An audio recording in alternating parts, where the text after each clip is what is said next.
Well, after hearing all these names on our prayer list, this word today comes in pretty handy. It's called valley.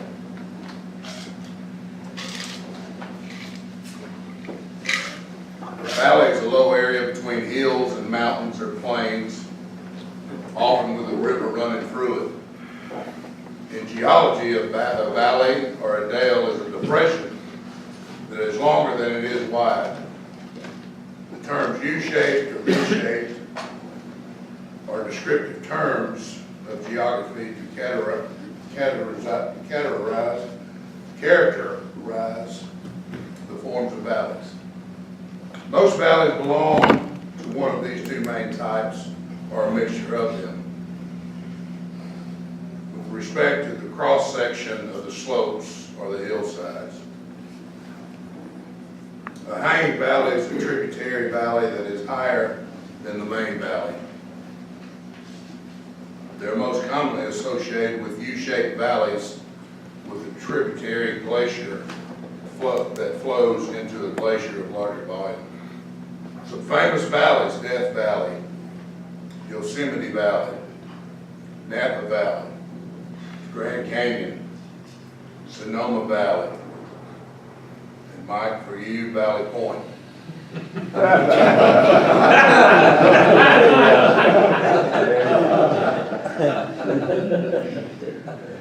Keller says this: the richness of human experience would lose something of rewarding joy if there were no limitations to overcome.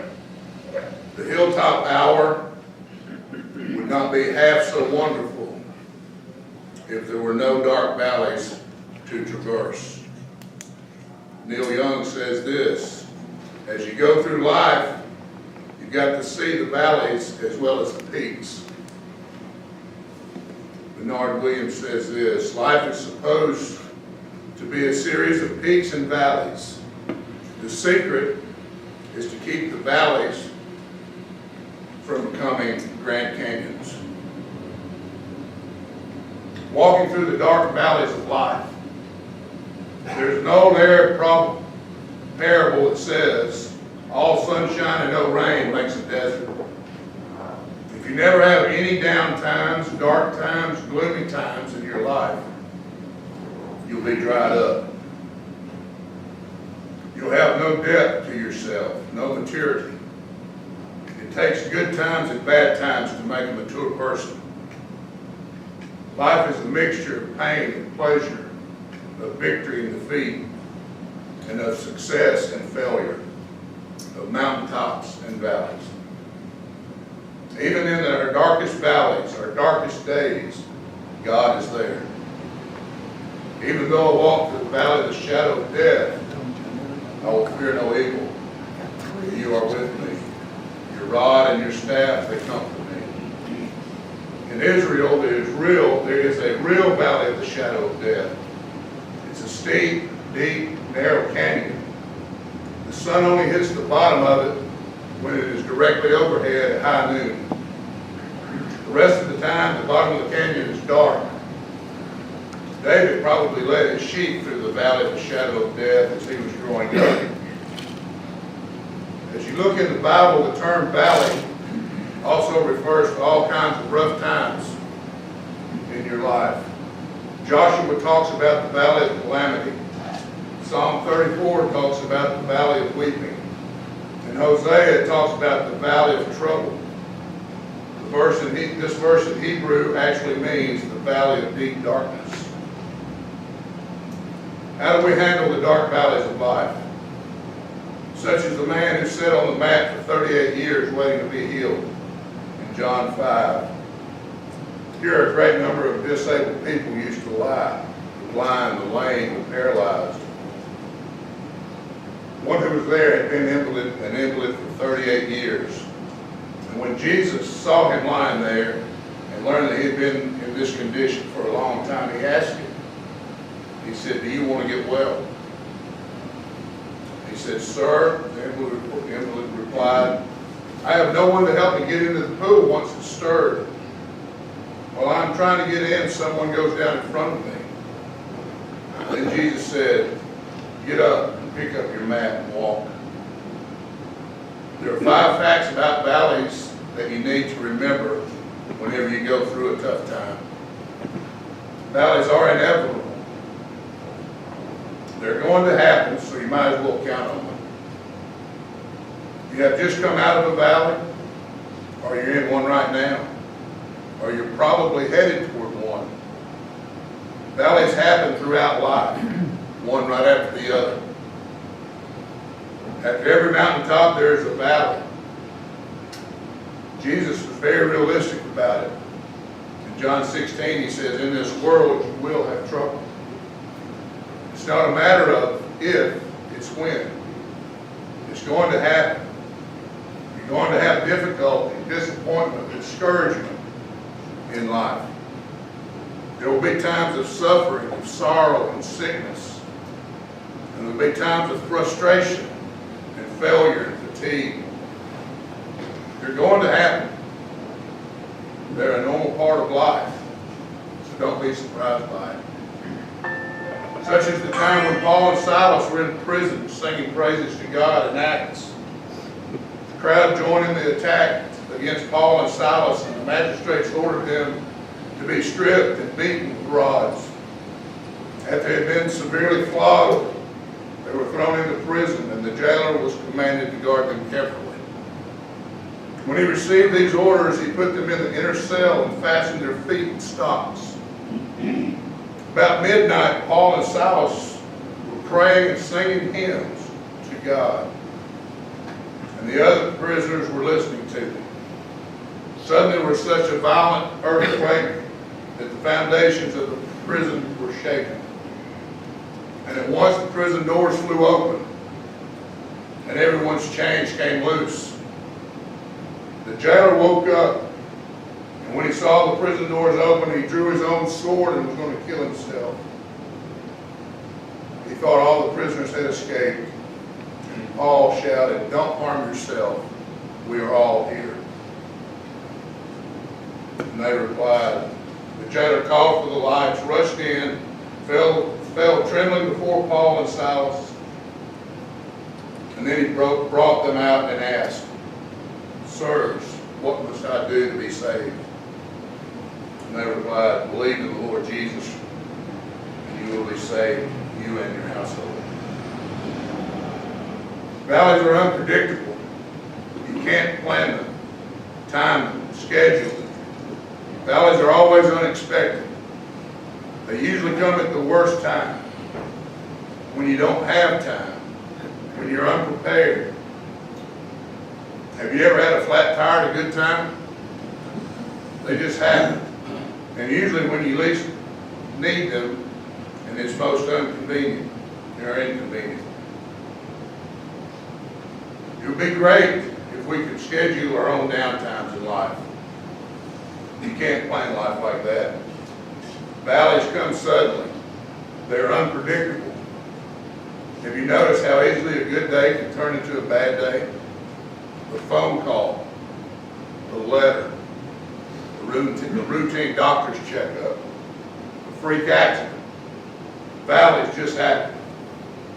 Jeremiah 4:20 says this, "Disaster follows disaster. In an instant my tents were destroyed. My shelter falls in a moment." Valleys are impartial. No one is immune to them. No one is insulated from pain and sorrow. No one gets to escape through life problem-free. Everybody has problems. Good people and bad people. Problems, trials, difficulties, disturbances, downtimes, depression doesn't mean you're a bad person. It means you're a person. It doesn't mean you're an evil human being. It means you're a human being. The Bible is very clear that good things happen to bad people, and sometimes bad things happen to good people. Valleys are impartial. They don't care how good or bad you are. Matthew 5:45 says this, Jesus said it rains on the just and the unjust. When we go through a difficult time, a valley of life, the first reaction is always, why me? When you really should ask, why not me? Remember, this is not heaven. Things are not perfect here, and there are problems and difficulties. They're going to happen in life to good people, even Christians. Disasters and tragedies happen to all of us. Valleys are temporary. They have an end to them. They don't last. They're not a permanent location.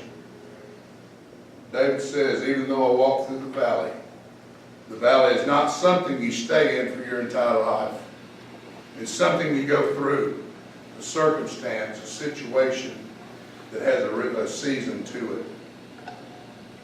When you're in a valley, you often think it's a dead end, but it's not. It's like a tunnel. There's a beginning and an end. You go through the tunnel and eventually you're out of it and back out into the light. They don't come into your life and stay. They come to pass. 1 Peter 1:6 says this, there's a wonderful joy ahead, even though the going is rough for a while down here.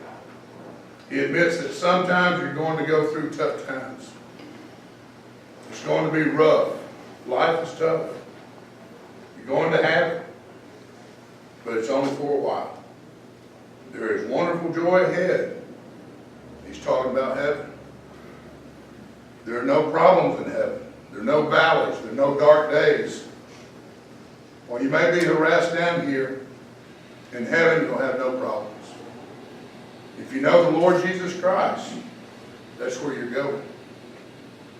He says, don't get discouraged, even if you live 80 or 90 years and have a problem your entire life that is so insignificant compared to the thousands and millions of years in eternity, problem-free.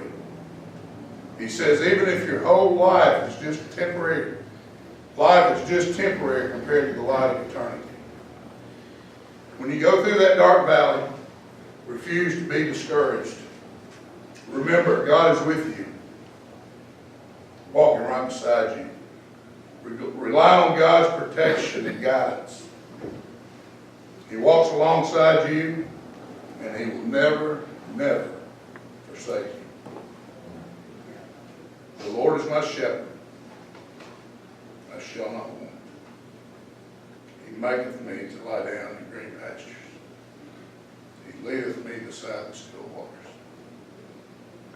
He restoreth my soul. He leadeth me in the path of righteousness for His name's sake. Yea, though I walk through the valley of the shadow of death, I will fear no evil, for Thou art with me. Thy rod and staff they comfort me. Thou preparest a table before me in my presence of my enemies. Thou anointest my head with oil. My cup runneth over. Surely goodness and mercy shall follow me all the days of my life, and I will dwell in the house of the Lord forever. Let us pray. Father, thank you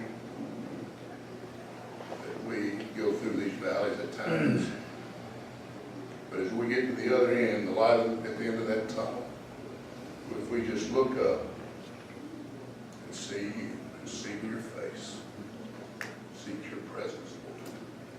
Bless us as we go through the rest of this day. In your name I